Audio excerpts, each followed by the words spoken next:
Good evening साथियों। तो साथियों आज की क्लास से हम देखेंगे साहित्य में चैप्टर नंबर 10वां देख रहे थे रामचंद्रिका। तो ये हमने कंप्लीट कर लिया है। बस आज इसके पाठ के महत्वपूर्ण और अन्य महत्वपूर्ण प्रश्न देखेंगे। साथियों शुरू करते हैं क्लास शुरू करने से पहले छोटी सी रिक्वेस्ट है साथियों कि एकदम स्टडी चैनल को सब्सक्राइब करें ताकि सभी क्लासें आप तक पहुँच पाएँ। तो देखो साथियों पहला प्रश्न बताया गया है कि देवी सरस्वती की उदारता का गुणगान क्यों नहीं किया जा रहा है। तो देवी सरस्वती सूर कला तथा ज्ञान की देवी, सूर की कला की और ज्ञान की देवी है सरस्वती। इसे संसार में सबके गले में वह विराजती है, विराजमान रहती है, विद्यमान रहती है। इसे संसार में ज्ञान का अथाह भंडार उनकी ही कृपा से उत्पन्न होता है। उनकी महत्ता को व्यक्त करना किसी के वश में नहीं, उनकी जो महानता है उसको व्यक्त करना किसी के वश में बात नहीं है, क्योंकि उनकी महत्ता को शब्दों का जमा पहनकर उसे बांधा नहीं जा सकता। सदियों में कई विद्वान सरस्वती की महिमा को व्यक्त करना चाहता है, परंतु वे उसे पूर्ण रूप से सफल नहीं, जो उसकी विशेषताएं तो उसको व्यक्त करने में सफल नहीं हो पाए हैं। जितना भी उसे व्यक्त करने का प्रयास किया जाता है उतना ही कम प्रतीत होता है। उनमें अभी इतना बल नहीं है कि सरस्वती की महिमा को समझ पाए, अतः उनकी उदारता का गुणगान मनुष्य के वश में नहीं है। जो उनकी विचारधारा है, उनकी महानता है, उनका रहन सहन है, उसकी वेशभूषा, उनका बारे में विचारधारा के गुणगान करना किसी की बात नहीं है, वश में नहीं, असफल है, वही सफल नहीं हुआ है। आगे बताया दूसरा प्रश्न कि चारमुख, पांचमुख और षष्टमुख किन्हें कहा गया है और उनका देवी सरस्वती क्या संबंध है। कभी चारमुख ब्रह्मा के लिए आए हैं, पांचमुख शिव के लिए आए हैं, षष्टमुख कार्तिकेय के लिए आए हैं। ब्रह्मा को सरस्वती का पति कहा गया है, शिव को उनका पुत्र कहा गया तथा शिव पुत्र कार्तिक को उनका नाती कहा गया है। क्लियर हुआ। तीसरा कि कविता में पंचवटी किन गुणों का उल्लेख किया गया है। तो कविता में पंचवटी के निम्नलिखित गुणों का उल्लेख किया गया है। पंचवटी में क्या है, पंचवटी में आकर दुखी लोगों के संतान के दुख हर जाते हैं तथा उन्हें सुख का अनुभव होता है। आगे है कि दुष्ट लोग यहाँ एक क्षण यानी कि एक पल भी नहीं रुक पाते हैं। पंचवटी इतना सुंदर है कि यहाँ का वातावरण लोगों को सुख देता है। पंचवटी पवित्र स्थलों में से एक माना जाता है। यहाँ पर आकर हर तरह का पाप धुल जाता है या फिर कट जाता है। चौथा प्रश्न है कि तीसरे छंद में सांकेतिक कथाएं अपने शब्दों में लिखी है। तो देखो सिंधु तरियो उनका बनारस इस पंक्ति में क्या है, सिंधु तरियो उनरा बनरा। इस पंक्ति में हनुमान द्वारा समुद्र लांग कर आने की बात की गई है। जब सीता की तलाश में हनुमान का वानर दल समुद्र किनारे आ पहुंचा तो सभी वानर चिंतित हो गए। किसी भी वानर में इतना सामर्थ्य नहीं था कि समुद्र को लांग सके। जामवंत जी से प्रेरणा पाकर हनुमान जी समुद्र पार करके लंका पहुंच गए। मंदोदरी ने या उनके उसी का उल्लेख किया। मंदोदरी रावण की पत्नी। कहें कि धनु रेख गई न तरी। इस पंक्ति में सीता द्वारा रावण का हरण करने की बात कही गई है। स्वर्ण हिरण को देखकर सीता ने राम ने उसे पाने की इच्छा जाहिर की। सीता की इच्छा को पूरा करने हेतु राम लक्ष्मण की निगरानी में सीता को छोड़कर हिरण के पीछे चल पड़े।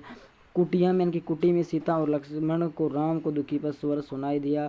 लक्ष्मण ने उसे मायावती आवाज को पहचान लिया, परंतु सीता द्वारा लांछन लगाए जाने पर उन्हें विवश होकर जाने के लिए तैयार होना पड़ा। वह सीता को लक्ष्मण रेखा के अंदर सुरक्षित करके राम की सहायता के लिए चले गए। राम ने सीता को अकेली पाकर ऋषि के रूप में उनका हरण करना चाहा, परंतु लक्ष्मण की खींची रेखा की प्रबल शक्ति के कारण वह उसे पार नहीं कर पाया। रावण एक शक्तिशाली राक्षस था। उसने सभी देवताओं को अपने घर में कैद किया हुआ था, परंतु वह उस रेखा को पार न कर सका। आखिर सीता को धर्म तथा परंपराओं का हवाला देकर रेखा को पार करने के लिए विवश किया, यानी कि साधु बनकर आया तो वो भिक्षा मांगने आया, भीख मांगने आया, तो सीता को बाहर बुलाया, इसलिए वह सीता को विवश करने पर जैसे सीता ने उसे पार किया तो रावण ने उसका बलपूर्वक हरण कर लिया। आगे बताया गया कि बांधोई बांधन सो न बन्यो। जब हनुमान जी ने लंका में प्रवेश किया तो उन्होंने बहुत क्या है कि बांधोई बांधन सोन बंदी। जो हनुमान जी ने लंका में प्रवेश किया तो उन्होंने बहुत उत्पात यानी कि बहुत खलबली मचा दी। उन्होंने बलशाली राक्षस तक नहीं बांध पाए। रावण का पुत्र अक्षय इसी समय हनुमान के हाथों मारा गया। जब वह लंका में आए तो उसी समय मारा गया था। आगे बताया गया कि उन्हें बांधी के बांट कर। इस पंक्ति में पत्थरों को बांधकर लंका आने की बात की गई है। सीता का पता लग जाने पर राम लक्ष्मण और सुग्रीव सभी वानर सेना सहित समुद्र के किनारे आ पहुंचे। समुद्र ने जब अलंका जाने तक मार्ग मांगा तो समुद्र ने अपनी असमर्थता जताई, यानी कि उसे घमंड था इसलिए।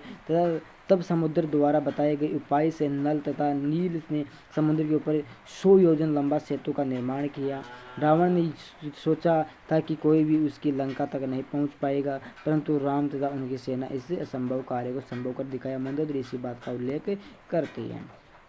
आगे है पांचवा कि तेलन तुलनी पूची जरी न जरी, जरी लंक जारे जरी। प्रस्तुति पंक्ति में उस समय का वर्णन किया गया जब अशोक वाटिका में सीता से मिलने के बाद हनुमान जी ने वहाँ कोहराम मचा दिया था। हनुमान जी को पकड़कर सजा के तौर पर उनकी पूंछ में रावण ने आग लगवा दी। हनुमान ने उसी जलती पूंछ के सहारे पूरी लंका को स्वाहा कर दिया। यानी कि आग लगा दी तो कोई बात नहीं है, पूरी लंका में घूमने फिरने लग गई, वहाँ तो आग लग गई और रावण कुछ न कर सका। कहा जाता है कि सोने से अपनी लंका का सारा सोना अग्नि की तपन के कारण सागर में जा मिला। इसी तरह मंदोदरी रावण का सत्य से परिचित करना चाहती थी, परंतु हत बुद्धि यानी कि नष्ट हुई बुद्धि रावण उसकी बात को समझने से इनकार कर देता है। और सारा सोना कहाँ जाकर पिघल गया, सोना पिघल कर कहाँ चला गया, समुद्र में चला गया सारा सोना।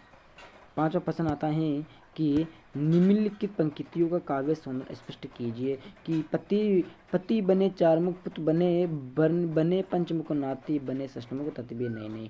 तो प्रस्तुत पंक्तियों में कवि सरस्वती के बखान को कहने में स्वयं को असमर्थ पाता है। इसमें उनकी महिमा अतुलनीय बताए हैं। उसके अनुसार सरस्वती का बखान अकथनीय है।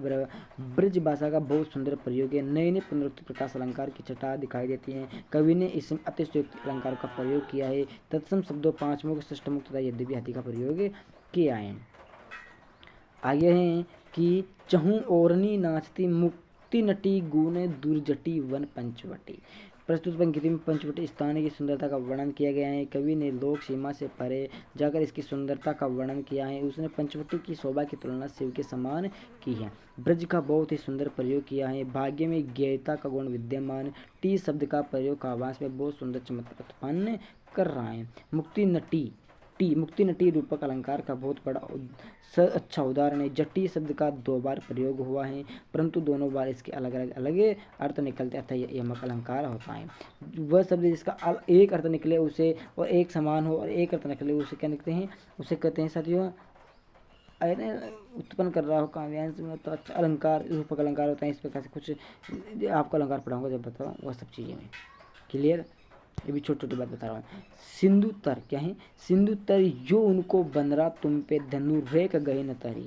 प्रस्तुत पंक्तियों में मंदोदरी रावण को आईना दिखाते हुए व्यंग्य कसती है कि उनके अनुसार जिस राम के अनुचर बंदर ने विशाल सागर को पार कर लिया और जिसके भाई की खींची लक्ष्मण रेखा तो पार न कर सके, वह सही में कितने शक्तिशाली होंगे। ब्रज का तुम सुंदर ढंग से प्रयोग किया गया है। व्यंजना शब्द का कवि ने सटीक प्रयोग किया है। ये गीता का गुण विद्यमान है। आगे है फिर कि तयन तुलनी पूची जरी न जरी, जरी लंक जराई जरी। तो प्रस्तुत पंक्ति में मंदोदरी ने हनुमान की शक्ति से परिचय करवाया और ब्रजभाषा का सुंदर प्रयोग है। गीता का गुण विद्यमान है। त तथा जय शब्दों के द्वारा काव्यांश का बहुत सुंदर चमत्कार उत्पन्न किया गया है। यह अनुप्रकाश अलंकार का सुंदर उदाहरण है। जरी जरी यमक अलंकार का अच्छा उदाहरण है। साथियों तो हमने इस अध्याय की पूरे क्वेश्चन देख लिए, 5-6 क्वेश्चन थे वो सारी कंप्लीट कर लिए हैं साथियों। कल हम देखेंगे कुछ नए देखेंगे साथियों, एक साथ देखेंगे जो देख रहे हैं। जय हिंद जय भारत।